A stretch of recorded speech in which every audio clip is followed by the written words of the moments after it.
ሰላም ቤተሰቦቼ እንዴት ናችሁ? ዛሬም እንደተለመደው አሪፍ ፊልም ይዤላችሁ መጥቻለሁ። ቻናላችንን እስካሁን ሰብስክራይብ ያላደረጋችሁ ቻናላችንን ሰብስክራይብ በማድረግ ጀምሩ። ፊልሙንም ላይክ ማድረግ እንዳይረሳ። ፊልሙ ሲጀምር አንድ ዝናባማ ቀን ማይ ቤት እየሮጠች ስትገባ ወንድሟ ዩኪሂሮ ጓደኛው ሳሆታሆን ይዞት መጥቷል። ሁለቱንም ዝናብ ስላበሰበሳቸው ዩኪሂሮ ማይን ፎጣ እንድታመጣ ነገራት። ማይ ፎጣ ይዛ ስትመጣ ሳሆታሆን አይታ በውበቱ ተማረከች። ሁለቱ አይን ላይን እየተያዩ ያለ ዩኪሂሮ ፎጣውን ተቀበላትና ትኩረታቸውን ሰረቀው። እናም አሳይመንት ሊሰሩ እንደመጡ ነግሯት ወደ ውስጥ ገብተው ስራቸውን መስራት ጀመሩ። ሳሆታሆን በበኩሉ በማይ ውበት ተማርኳል። ማይ ክፍሏ ገብታ የቤት ስራዋን እየሰራች እያለ ሁለቱ ሲነጋገሩ ሰማች።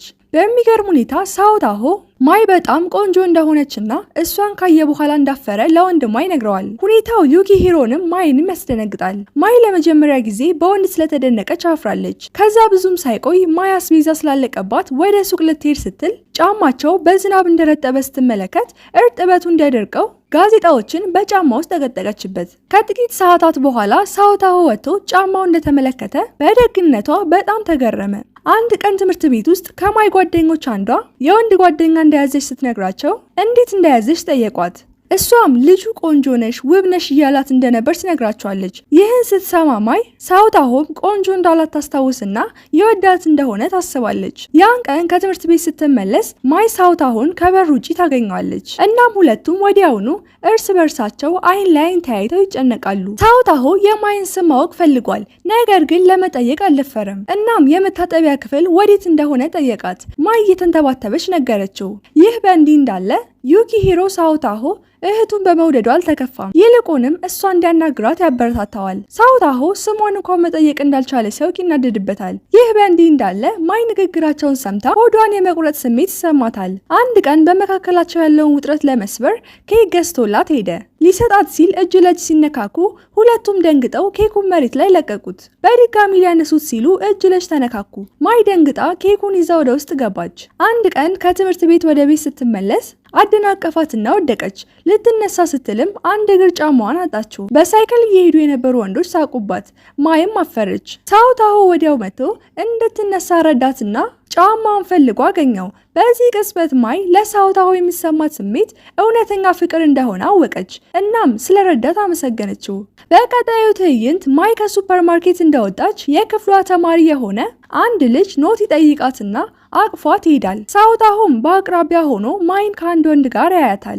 እናም የወንድ ጓደኛዋ እንደሆነ አስቦ ለወንድሟ ይነግረዋል። ማይ ክፍሏ ሆና ትሰማለች እና ሳሆታሆ የወንድ ጓደኛ እንዳላት በማሰቡ ትደነግጣለች።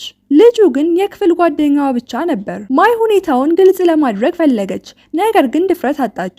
በሌላ በኩል ዩኪሂሮ ሀሳቡን ውድቅ አድርጎ ሄዶ እንዲያናግራትና ስሜቱ እንዲገልጽላት አነሳሳው እና አብረው ጊዜ እንዲያሳልፉ ሁለቱንም ውሾች ያሉበት ካፍቴሪያ ሂደው የሚወደውን ውሻ ፎቶ አንስተው እንዲያመጡለት ላካቸው። ሳሆታሆና ማይ ከብዙ ውሾች ጋር ፎቶ ተነስተው ደስ የሚል ጊዜ አሳለፉ።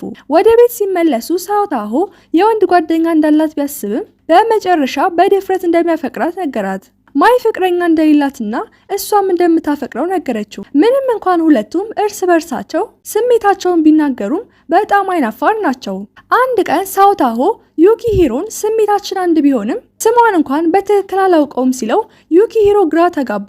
እናም እንዴት ስሟን እንኳን አታውቅም ብሎ ተቆጣው። ማይ እንደተለመደው መኝታ ቤቷ ሆና ሰማቻቸው። ሳሆታሆ ሊሄድ ሲል ዩኪሂሮ እህቱን ለዲት እንዲጠይቃት ነገረው። ሳሆታሆ ግን ደንግጦ መንተባተብ ጀመረ። በሁኔታው የተበሳጨው ዩኪሂሮ ጥሏቸው ሄደ። አንድ ቀን ማይና ሳሆታሆ አብረው ምግብ ቤት ሄዱ። ሳሆታሆ በጣም ጥብቅ የሆነ ግንኙነት ያላቸው ሌሎች ፍቅረኛሞችን ሲመለከት ምቾት ነሳው። ከዚያም ብዙም ሳይቆይ ከምግብ ቤቱ ነፃ የጥንዶች አይስክሬም መጣላቸው። ሁኔታ ያስጨነቀው ሳሆታሆም ወዲያውኑ ላስተናጋጇ ጥንዶች እንዳልሆኑ ነገራት።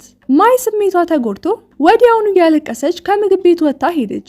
ማይ ፓርክ ውስጥ ሄዳ ብቻዋን ቁጭ ብላ ሳለ ሳሆታሆ አገኛትና ሁሌም እንደሚያፈቅራት በሱ ልምድ ማነስ ምክንያት ስሜቷ ስለተጎዳ ይቅርታ ጠየቃት። ከዚያም በአግባቡ ከእንደገና ዴት እንዲወጡ ጠየቃት። እሷም በደስታ ተቀበለችው። ቀናቶች ሄዱ። ግንኙነታቸውም ጥሩ ሆነ። አንድ ቀን ማይ የአዲስ ተማሪዎችን የመግቢያ ፈተና እንድትቆጣጠር ትምህርት ቤት ተጠራች። ክፍሉ ስትገባ እርቦት ሆዱ በጣም የሚጮህ አንድ አዲስ ተማሪ ታስተውላለች። ሁኔታው የክፍሉ ጓደኞቹን ትኩረት ሳበ። ማይ ደግ እንደመሆኗ ለመርዳት ወሰነች። እናም የምሳ ሳህኗን ሰጠችው። አዲሱ ተማሪም በድርጊቷ ተማርኮ ለእሱ ስሜት እንዳላት ያስባል። እሱም ለእሷ ፍላጎቱን ያሳያል። ማይ ሳውታሆ ቤት ሄደው ሳለ ሳውታሆ ያጎቱ ልጅ እዛ እንደገባ ይነግራታል። ከዚያም ሊሰማት ሲል ታላቅ እህቷ አኪ መታ ቋረጠችው። በሚቀጥለው ቀን ትምህርት ቤት ማይ በድጋሚ የተራበውን ልጅ አገኘችው። ከዚያም ቸኮሌት ሰጠችው። ሹራቡም ስለተቀደደ በፍጥነት ሰፋችለት። ከተወሰነ ጊዜ በኋላ አዲሱ ተማሪ ራሱን ካጋ ብሎ ያስተዋውቃል። ካጋ የማይን ስም አስቀድሞ ያውቃል። ማታ ላይ ሳውታሆ እያስጠናው እያለ ስልኩ ላይ ያለውን ፎቶ ተመለከተ። እናም የሳውታሆ ፍቅረኛ እንደሆነች አወቀ። ካጋም እንደሚያፈቅራት ነገረው። በዚህ ምክንያት በሁለቱ መሃል ጥል ተፈጠረ። ነገር ግን ካጋ ይቅርታ ከመጠየቅ ይልቅ እሷን ማሳደዱን እንደሚቀጥል ገለጸለት። ከዚያን ጊዜ ጀምሮ ማይ የምትሰራቸው ምግቦች ሲበላ ሳውታሆን ለማስቀናት የተቻለውን ሁሉ ያደርጋል። ማይ ከካጋ ጋር አብረው ብዙ ጊዜ እንደሚያሳልፉና ካጋ ለእሷ ስሜት እንዳለው ነገረው። ዩኪ ሂሮም ይህን ሲሰማ እህቱ በጣም የምትወደው ቦታ እንዳለና እዛ እንዲወስዳት ነገረው። ሳውታሆም ማይን ወደምትወደው ሱፐርማርኬት ወሰዳት። እዚያም ሁሉም ነገር 100 ዩን ብቻ ስለነበር ማይ የተለያዩ ምርቶችንና እቃዎችን በጣም ዝቅተኛ በሆነ ዋጋ በማግኘቷ ደስ አላት። ወጣው የሄዱ ያለ ያለማቋረጥ ስለ ካጋ ትነግረዋለች። ሳውታሆ ከካጋ ጋር ስላላት ግንኙነት እና ምን ያህል ቅርበት እንዳላቸው ጠየቃት። ካጋ ከኋላቸው እየተከተላቸው ስለነበር ንግግራቸው ተቋረጠ። ወዲያውኑም ዝናብ ሲዘንብ የሳውታሆ ቤት ቅርብ ስለነበር እዛ ሄዱ። እናም ሌሊቱን እዛ ለማሳለፍ ወሰኑ። ማይ የአኪ ክፍል ለማደር ተገደደች።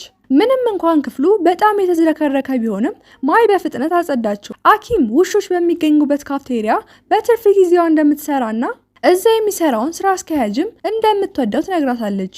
በኋላም አራቱም የካርድ ጨዋታ ለመጫወት ወሰኑ። እናም የተሸነፈው ሰው ስለሚወደው ሰው ይናገራል። ሳውታሆ የአጎቱ ልጅ እንዳይሸነፍ የተቻለውን ሁሉ ይጥራል። ሆኖም ግን ካጋ ይሸነፋል።